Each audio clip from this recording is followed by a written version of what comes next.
everybody, welcome to my creative writing channel.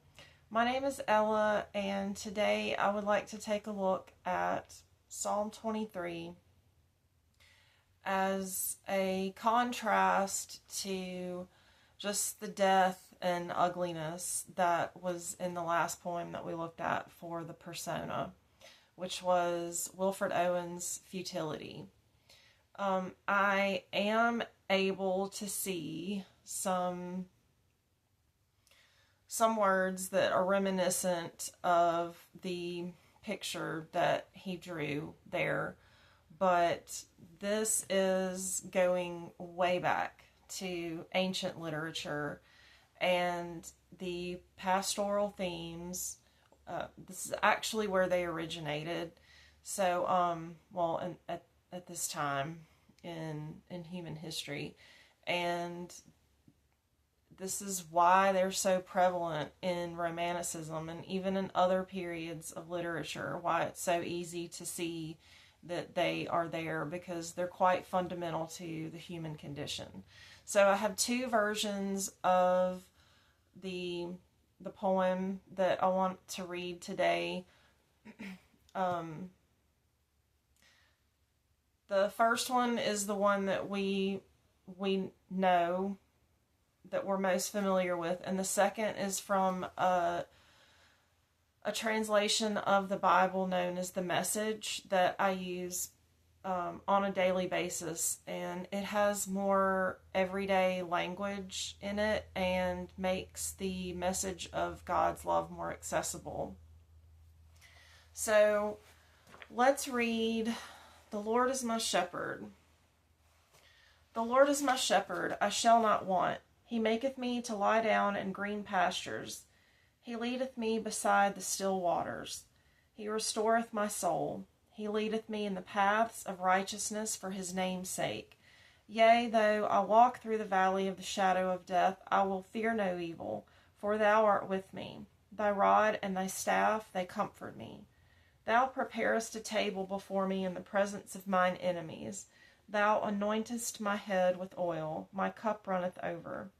Surely goodness and mercy shall follow me all the days of my life, and I will dwell in the house of the Lord forever.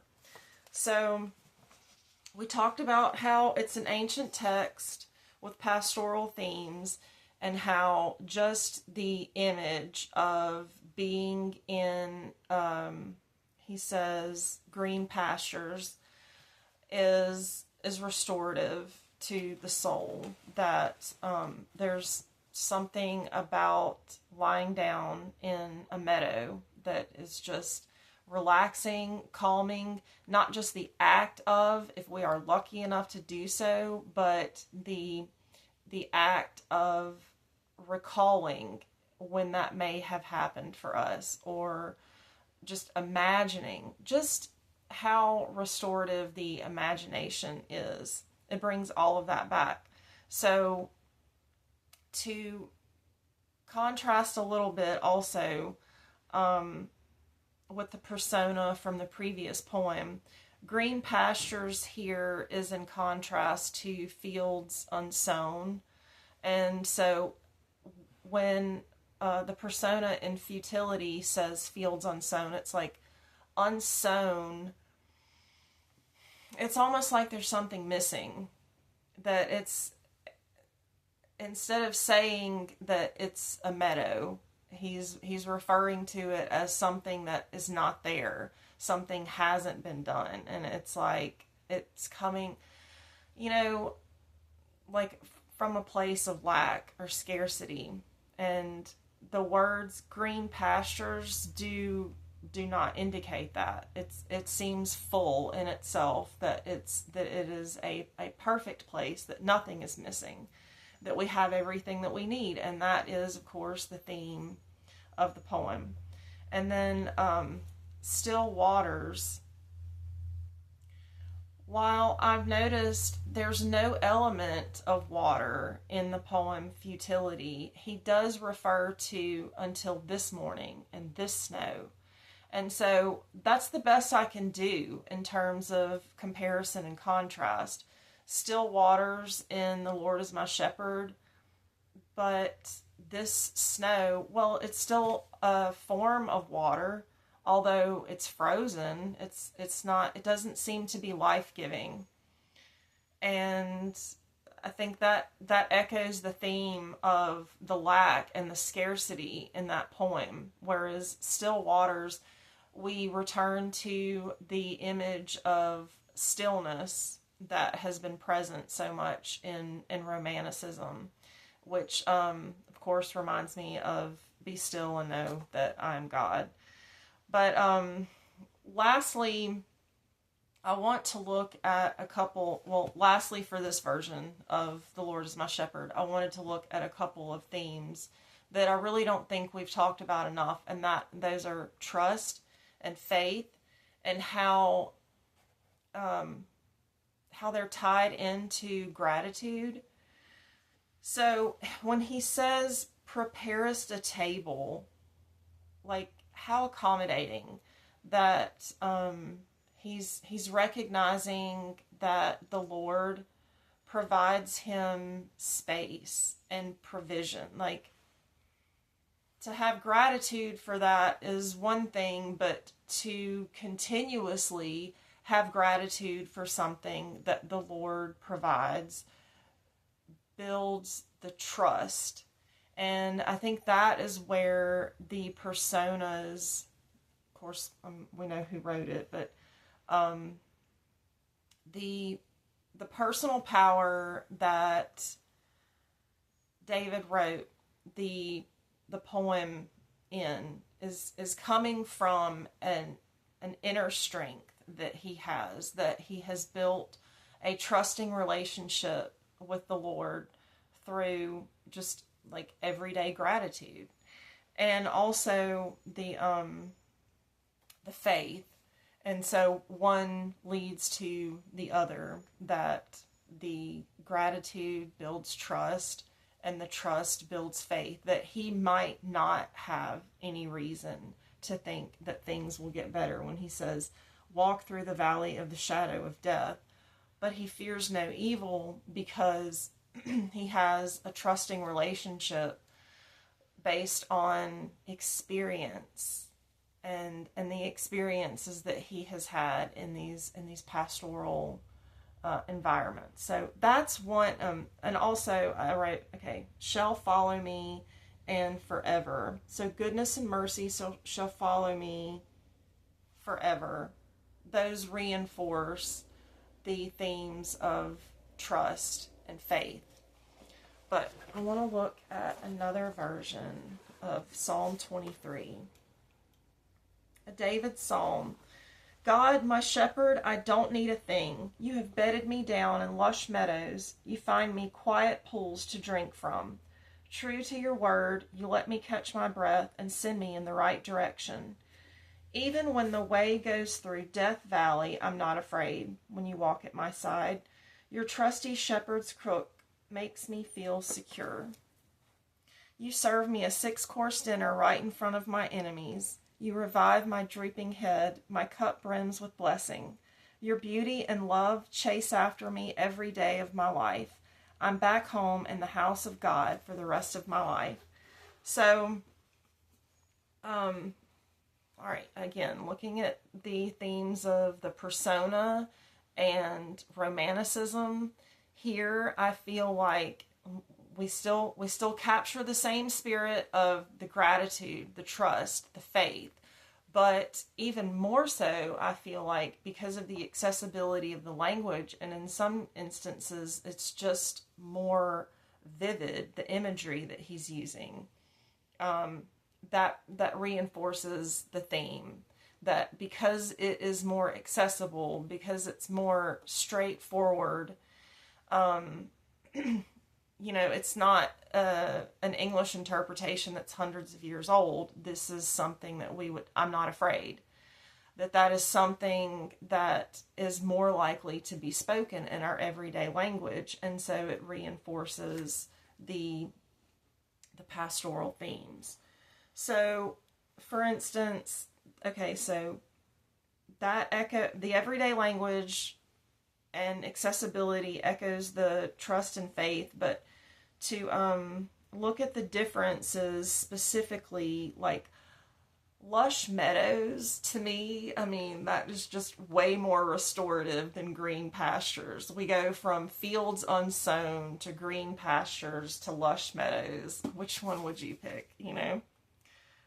That just sounds very luxurious. And quiet pools, to me, again, even better than still waters, because there's still waters, there is stillness and it's restorative, but when you're looking to like really recharge your soul and your body, the word quiet, just, it seems more like a place that you could get rest. And so not afraid makes me feel secure. So, you know, we don't really have that in the first instance. Restoreth my soul, leadeth me in the paths of righteousness for his name's sake. Oh wait, that's true to your word. You let me catch my breath and send me in the right direction. So those are two instances where we don't really get exactly what's going on in the first instance to lead in the paths of righteousness. It feels promising, but to say, let me catch my breath, is like the knowing of where to go next is coming from within, and it is just in furtherance of that personal relationship that the persona has with God that, you know, leads to this powerful voice that he's sharing. So the next example that I wanted to give was though he walks through the valley of the shadow of death, or Death Valley, he's not afraid when he walks at my side. Makes me feel secure, versus comfort me. So again, the comforting me in the older version, probably King James, it's something is coming from the outside. The comfort is coming from like the nature or God, you know, being this external source, versus in the Message version, makes me feel secure. That is something that the persona's inner voice feels. And so it's just things like that that have really, my appreciation for this version of the Bible has grown over the years. And another specific example is thou preparest a table before me, versus you serve me a 6-course dinner. Like, preparest seems, I don't know, almost like just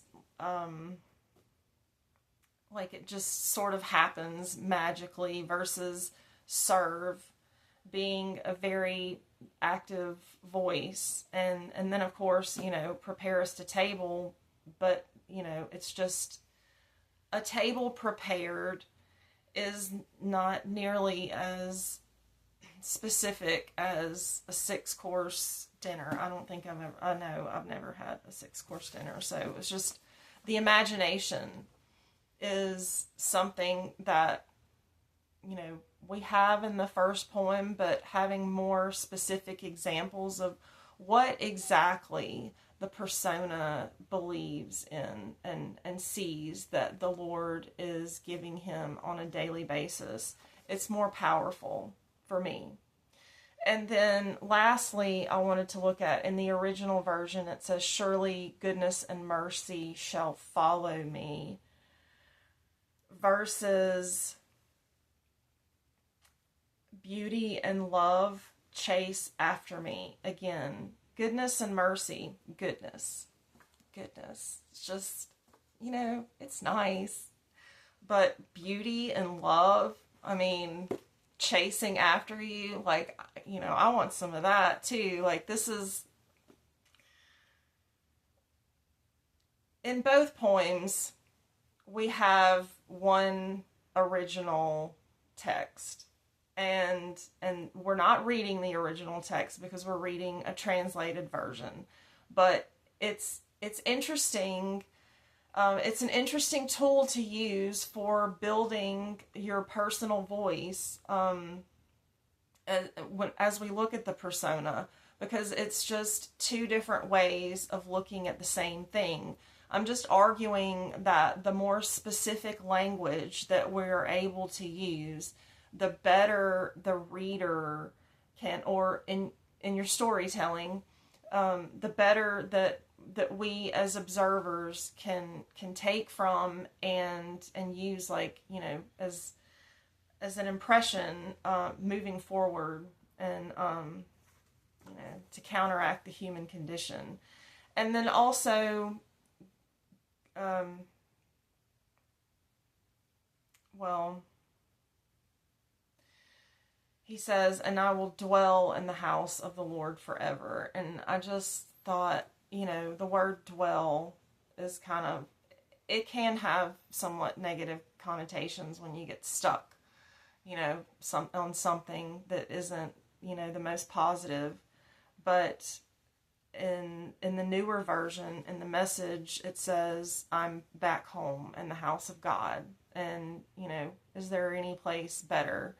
We can reminisce about our times in lush meadows, lying down in the flowers, but there's nothing better than being back home, and certainly like having God's presence with us, restoring our faith, and just trusting that each day will get better despite, you know, the futility of it all. So I hope this gives you a better understanding of what the persona is, what it's capable of when we use it to achieve our storytelling purposes. And thank you for listening.